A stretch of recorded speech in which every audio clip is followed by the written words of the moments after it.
दोस्तों रेलवे के अंदर जो स्टाफ एंड वेलफेयर इंस्पेक्टर की जॉब की तैयारी कर रहे हैं उसके लिए ये वीडियो है। ये एक डेडिकेटेड वीडियो है और ये वीडियो मैंने इसलिए बनाया है क्योंकि मेरे एक पिछले सब्सक्राइबर ने मेरी वीडियो पे कमेंट किया है कि आप घर की पोस्टिंग के चक्कर में आईबीपीएस एसओ की हाई प्रोफाइल कॉर्पोरेट जॉब छोड़ के क्लर्क वेलफेयर इंस्पेक्टर की पोस्ट ज्वाइन कर लिए, जहां एक ग्रुप डी एम्प्लॉय भी डिस्टेंस लर्निंग से डिप्लोमा की डिग्री ले आपकी पोस्ट पे जा सकता है। बट आईबीपीएस एसओ यानी स्पेशलिस्ट ऑफिसर लॉ के लिए कोई क्लर्क बिना एग्जाम दिए लॉ ऑफिसर नहीं बन सकता।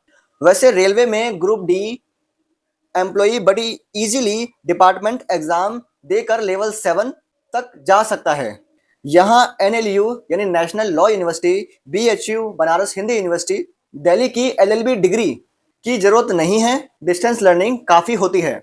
तो अब पहला सवाल यह है कि क्या रेलवे के अंदर ग्रुप डी का एम्प्लॉई इजीली लेवल 7 तक जा सकता है? तो माय आंसर इज यस। कोई भी पर्सन रेलवे के अंदर ग्रुप डी से लेवल 7 जा सकता है और इसमें जो इम्पोर्टेंट रोल प्ले करते हैं वह है उसकी एजुकेशनल क्वालिफिकेशन और उसका वर्किंग एक्सपीरियंस। यहाँ पे इस तरह की व्यवस्था है कि आप एलडीसी यानी कि लिमिटेड डिपार्टमेंटल कॉम्पिटिटिव एग्जाम या GDC general departmental competitive exam के थ्रू 5-7 सालों में 10 सालों में मैक्सिमम आप लेवल 1 से लेवल 7 तक आ सकते हैं। अब अगला सवाल यह है कि क्या यहाँ पे एनएलयू, बीएचयू या दिल्ली जैसी बड़ी प्रेस्टिजियस यूनिवर्सिटी वाले लॉ स्टूडेंट की रिक्वायरमेंट है? So answer is definitely no. यहाँ पे इतनी पढ़ाई की आपको आवश्यकता नहीं है। आपका कमेंट एकदम सही है। यहाँ पे अगर आपने 7 साल सर्विस कर ली है तो आप डिपार्टमेंटल एग्जाम के थ्रू आराम से पे लेवल 6 की स्टाफ एंड वेलफेयर इंस्पेक्टर की जॉब को ज्वाइन कर सकते हो।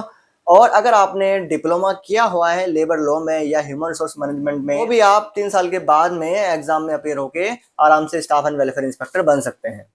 और रेलवे के अंदर इस तरह की व्यवस्था है कि अगर आप अनुकंपा के आधार पर भी नियुक्त हुए हो, यानी कि अगर आपका कंपैशनेट ग्राउंड पर अपॉइंटमेंट है, तो भी आप स्टाफ एंड वेलफेयर इंस्पेक्टर बन सकते हैं। अब सवाल यह है कि बैंकिंग की जॉब, बैंक में लॉ ऑफिसर की जॉब क्या एक हाई प्रोफाइल जॉब है?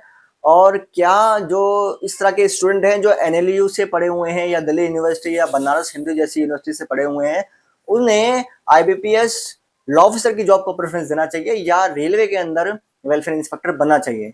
तो दोस्तों, जैसा कि मैंने पहले आपको बताया हुआ है कि मैं खुद बैंक के अंदर लॉ ऑफिसर रहा हूँ। मैंने 4 साल बैंक में लॉ ऑफिसर की सर्विस दी है। और अगर मैं इन दोनों सेक्टर को कंपेयर करूं, यानी कि रेलवे और बैंक ऑफ इंडिया यानी कि बैंकिंग सेक्टर को, तो दोनों की वर्किंग टोटली डिफरेंट है। इसमें किसी तरह का कोई डाउट नहीं है कि बैंकिंग की जॉब एक हाई प्रोफाइल जॉब होती है। वहां पे आपको एक बहुत ही अच्छी सैलरी मिलती है और वहां पे सैलरी के साथ साथ जो परक्विजिट्स होते हैं वो बहुत हाई होते हैं। अगर बैंकिंग सेक्टर के मैं वर्किंग एनवायरनमेंट की बात करूं तो वहां पे प्रोफेशनलिज्म बहुत हाई होता है, क्योंकि आप वहां पे लॉ ऑफिसर होते हैं और आपके पास में पब्लिक डीलिंग नहीं होती और आप सिर्फ लीगल वेटिंग जैसे इश्यूज या जो कोर्ट के मैटर्स होते हैं उनको देखते हैं, जिसमें हाई अमाउंट इन्वॉल्व होता है। तो उस नज़रिए से अगर देखा जाए तो वो जॉब बहुत ही टेक्निकल होती है और बहुत ही प्रेस्टीज जॉब होती है। लेकिन अगर इसको कंपेयर करें हम रेलवे की जॉब से, तो यहाँ की वर्किंग अलग है। यहाँ पे आपको लेबर लॉ के कंप्लायंसेस देखने हैं और अगर ग्राउंड लेवल पे मैं बात करूँ तो वो सभी डायरेक्शंस आपको अपने सुपीरियर ऑफिसर्स के मानने हैं। वो सभी पॉलिसी आपको इम्प्लीमेंट करवानी है जिसके डायरेक्शंस बोर्ड से या ऊपर से आते हैं। तो यहाँ पे वो प्रोफेशनलिज्म आपको देखने को नहीं मिलेगा, क्योंकि यहाँ पे वर्किंग ही टोटली डिफरेंट है। दोस्तों, ये पूरा आपकी मेंटालिटी पे डिपेंड करता है, आपके नेचर पे डिपेंड करता है।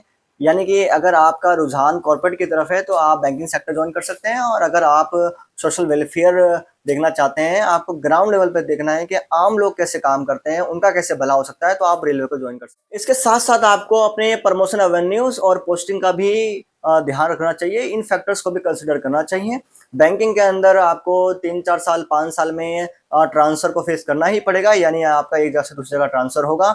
वहीं रेलवे के अंदर अभी इस तरह का प्रॉब्लम आपको फेस नहीं करनी पड़ेगी, प्रोवाइडेड अगर आप प्रमोशन नहीं लेते हो तो।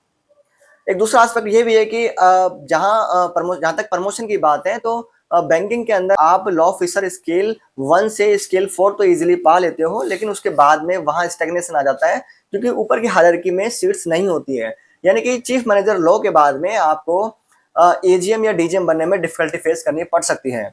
वहीं अगर मैं रेलवे में स्टाफ एंड वेलफेयर इंस्पेक्टर के करियर प्रोग्रेशन की बात करूं, तो स्टाफ एंड वेलफेयर इंस्पेक्टर पे लेवल 6 में होने के बाद 5 साल के बाद में एपीओ के लिए एलिजिबल हो जाता है, यानी कि वह असिस्टेंट पर्सनल ऑफिसर बन सकता है, जो कि एक 4800 ग्रेड पे की जॉब होती है। और उसके बाद में आपको पता ही होगा कि डीओपीटी के नियमानुसार 4 साल के बाद आपको 5400 ग्रेड पे मिल जाता है। अगर यहाँ उसके बाद की मैं बात करूं, तो ये सबसे बड़ी प्रॉब्लम ये फेस करनी पड़ सकती है आपको कि यहाँ पे भी आपको ट्रांसफर फेस करना पड़ेगा। आपको अपने हेडक्वार्टर के किसी भी डिवीजन में पोस्टिंग दी जा सकती है। दूसरी प्रॉब्लम ये भी फेस करनी पड़ सकती है कि यहाँ पे एपीओ बनने के बाद में जो नेक्स्ट प्रमोशन है डीपीओ यानी कि डिविजनल पर्सनल ऑफिसर, इसका प्रमोशन बहुत रेयर होता है और उसके लिए एक बहुत लंबा टाइम स्पेंड करना आपको पड़ेगा। आपको एपीओ की पोस्ट पे ही सर्व करना पड़ेगा और ये टाइम स्पेंड जो है वो 8 साल से 10 साल 15 साल तक वेरी कर सकता है, यानी इन बीच आपको सिर्फ एपीओ की पोस्ट पर ही लिमिटेड होना पड़ेगा। तो दोस्तों इस भाई का कमेंट बहुत रेलिवेंट था, इसलिए मुझे लगा कि इस पे वीडियो बनानी चाहिए, क्योंकि बहुत सारे एस्पिरेंट ऐसे भी होंगे जो बहुत ही ज़्यादा एजुकेटेड होंगे और उनके माइंड में भी इस तरह के डाउट हो सकते हैं कि बैंकिंग सेक्टर ज्वाइन करें या रेलवे का सेक्टर ज्वाइन करें। हालांकि जो अनएम्प्लॉयड है वो बंदा किसी भी सेक्टर को ज्वाइन करता है और उसके बारे में वो नहीं सोचता है, वो सोचता है ये बाद में देखा जाएगा, पहले हमें एक सरकारी नौकरी मिलनी चाहिए। तो दोस्तों आज की वीडियो में इतना ही। अच्छी लगी हो तो वीडियो को लाइक कर देना, अपने दोस्तों के साथ शेयर कर देना और चैनल को सब्सक्राइब कर देना, ताकि मैं इसी तरह के वीडियोस फ्यूचर में बनाता रहूं।